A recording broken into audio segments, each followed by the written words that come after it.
Olá, boa tarde. Iniciando aqui pela Rádio Módulo FM nessa quinta-feira, mais uma edição do Módulo Saúde. E a partir de agora você me acompanha através aí das redes sociais, né? No Facebook ao vivo, no YouTube ao vivo e também, é claro, no seu radinho tradicional. Obrigado pelo carinho, pela audiência de sempre. Nessa edição, eu estou trazendo aqui a oftalmologista, a doutora Ana Luísa Bernardes, que vai participar conosco. Doutora, seja bem-vinda. Boa tarde. Boa tarde, Jânio. Muito obrigada pelo convite. Obrigado pela oportunidade de vir falar com vocês hoje. O tema de hoje é retinopatia diabética. Primeiro, gostaria que você explicasse, né, o que é uma retinopatia diabética. Bom, então vamos lá, Jânio. Primeiro, vamos explicar o que é retina, né?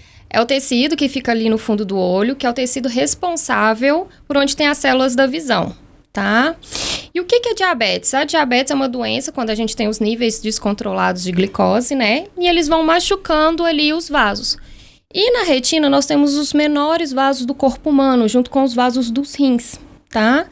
Então, os vasos do fundo do olho são os primeiros a serem atingidos pela diabetes, causando essa doença, que a gente chama de retinopatia diabética. Isso vai machucando o fundo do olho de diversas formas, podendo levar a baixa de visão, glaucoma e até mesmo a cegueira. É importante, Jânio, a gente falar que os órgãos competentes hoje falam que esperam mais de 600 milhões de diabéticos em 2040. E desses 600 milhões, 30% vão ter a doença da retinopatia diabética no fundo do olho e 30% desses 30% podem vir a ter baixa de visão importante. Doutor, então por que a gente acha que a diabetes, ela dá em outros órgãos, né, no corpo, mas na retina também dá. É um dos primeiros sinais que a gente tem. Por isso que é muito importante para todo paciente diabético, independente do seu tipo de diabetes tipo 1 ou diabetes tipo 2, sempre consultar o oftalmologista para a gente fazer o exame de fundo de olho. Através do exame de fundo de olho, a gente consegue ver se você já pode ter lesão em outros órgãos, se sua diabetes está realmente controlada ou não. E afeta a visão. Principalmente afeta a visão, pode levar a descolamento de retina, pode levar a diferentes tipos de glaucoma e em muitos casos pode levar a cegueira irreversível. E quais são os tratamentos, né? O paciente foi lá no consultório, a senhora detectou que, né, ele está com a retina, né, tem diabetes, né? Como é o tratamento e quais são os tratamentos? Então, a retinopatia diabética, ela possui diversos estágios, né? Começando do mais simples até um estágio mais avançado, que é o descolamento de retina por diabetes, tá? Nos estágios mais simples, a gente pode começar fazendo um laser para tentar segurar um pouco a doença. Podemos ter que fazer, às vezes, injeções dentro do olho, que a gente chama de injeções intravítreas, com medicações para diminuir casos de edema do centro da visão, que é a mácula. E nos casos mais avançados, nós podemos ter que fazer cirurgias para conter a retinopatia diabética. Então, depende muito do estágio que nós vamos encontrar essa doença. Mas o que o paciente pode fazer, que é mais importante para ele, é o controle da glicose. O ponto mais importante do tratamento vem do paciente, vem da conscientização do paciente, que é controlar a sua doença de base, que é a diabetes. Doutora, 2 perguntas. Pode causar cegueira? E como prevenir a cegueira pelas diabetes? Pode causar cegueira, sim, Jânio. Existem muitos casos hoje de pacientes jovens, no auge da sua vida laboral mesmo, pacientes de 40, 50 anos, já com cegueira em um ou nos 2 olhos por causa de diabetes não controlada, tá? Então, é um fator muito importante que a gente tem que acompanhar, tá? E o mais importante o paciente prevenir além do controle da doença corretamente, é o acompanhamento com o seu oftalmologista. Porque quando a gente consegue intervir em um momento propício, a gente consegue evitar a continuidade da doença para chegar em pontos críticos, como descolamento de retina. Outro tema aqui também é retinopatia hipertensiva. Qual a diferença dessa que a gente falou que é diabética? Então, a retinopatia hipertensiva ela é causada pela pressão alta do sangue.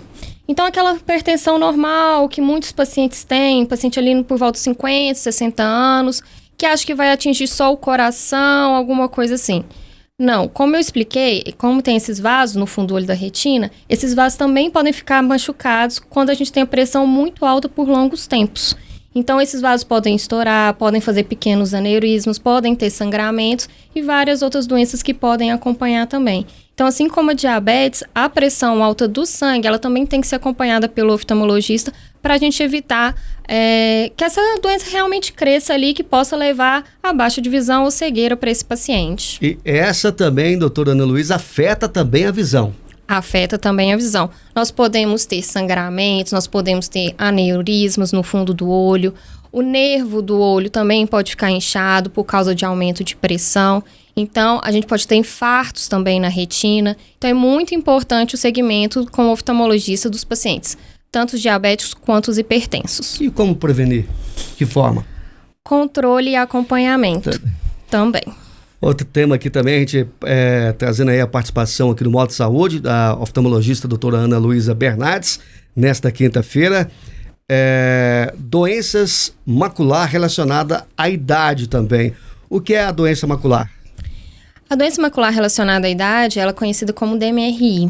Ela é um acúmulo de substâncias que a gente tem do envelhecimento normal do olho no centro da visão, que é a mácula. Só que alguns pacientes, principalmente aqueles pacientes idosos, pacientes com pele mais clara, pacientes tabagistas, pacientes que tiveram muito tempo de exposição ao sol, esses acúmulos podem ser mais densos e de uma forma mais rápida do que o natural do envelhecimento do olho. Isso pode levar a prejudicar a visão do paciente também. Esses são os pacientes mais vulneráveis. Os pacientes mais vulneráveis, pacientes mais idosos, acima de 60 anos, pele clara, aqueles tabagistas e principalmente tiveram muita exposição ao sol. Quais os sintomas mais comuns que a gente pode destacar aqui no Modo Saúde e até destacando, orientando aqui a você, ouvinte da Módulo FM? Bom, nós temos uma baixa de visão que começa bem suave, sem maiores características, que ela vai aumentando com o tempo. E o paciente principalmente começa a ver as coisas tortas. Por exemplo, ele olha para uma porta, a porta não é mais retinha. Então ele vai começar a ver as linhas um pouco mais tortas e vai começar a ter uns pontos mais escuros na visão. E esses pontos vão só aumentando com o tempo.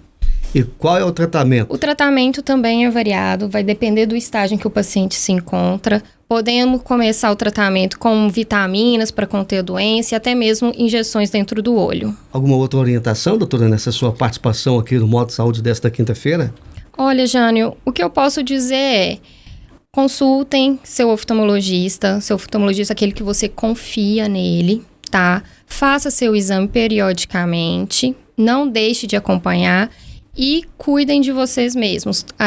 Hábitos saudáveis de vida, não fumar, boa alimentação, praticar esporte físico, fazer o controle das suas doenças de base. Isso é o mais importante para você e para sua visão. Periódico seria de ano em ano, doutora? O ideal, sim. Em alguns casos, a gente pode pedir para ir mais frequentemente, mas pelo menos uma vez ao ano. Uma pergunta aqui de leigo agora, né? Dentro desses temas que a gente destacou aqui com a sua participação aqui na Rádio Módulo FM, todos esses pacientes usam óculos ou devem usar óculos ou não? É diferente? Não necessariamente. Não necessariamente, são coisas diferentes. Essas doenças que a gente conversou hoje são doenças da retina. O paciente que ele usa óculos, ele tem basicamente 3 tipos de grau, são os mais comuns. Então, existem vários, mais de 50, mas os mais comuns, que são a miopia, a hipermetropia e o astigmatismo. O que é a miopia? A miopia é quando os raios de luz que deveriam convergir ali no centro da visão, nas células da visão, elas convergem antes. É como se o olho fosse maior do que deveria. A hipermetropia não, é quando o olho pode ser um pouquinho menor e os raios vão lá para trás do olho. E o astigmatismo é quando a superfície do nosso olho, que a gente chama de córnea, ela não é uma meia esfera perfeita, então ela pode ser mais abaulada para um lado do que para o outro. Isso tudo vai influir na formação da imagem nos nossos olhos. Por isso que a gente precisa colocar um grau ali, um óculos ali, uma lente ali, porque aí a gente consegue convergir os raios da luz da imagem no ponto certinho e formar a imagem perfeita que o nosso paciente precisa. A senhora atende no Med Center? No Hospital Med Center, exatamente. Muito bem, obrigado pela participação, pela presença conosco nessa edição do Módulo Saúde. Algo mais a acrescentar, só fica à vontade aí. Não, só isso, Jane. Só tenho a agradecer à Módulo e a você pela oportunidade. Muito bem, nessa quinta-feira recebi aqui a oftalmologista a doutora Ana Luísa Bernardes. O Módulo Saúde fica por aqui, de volta na próxima quinta-feira. Tenham todos uma ótima tarde. Tchau, tchau.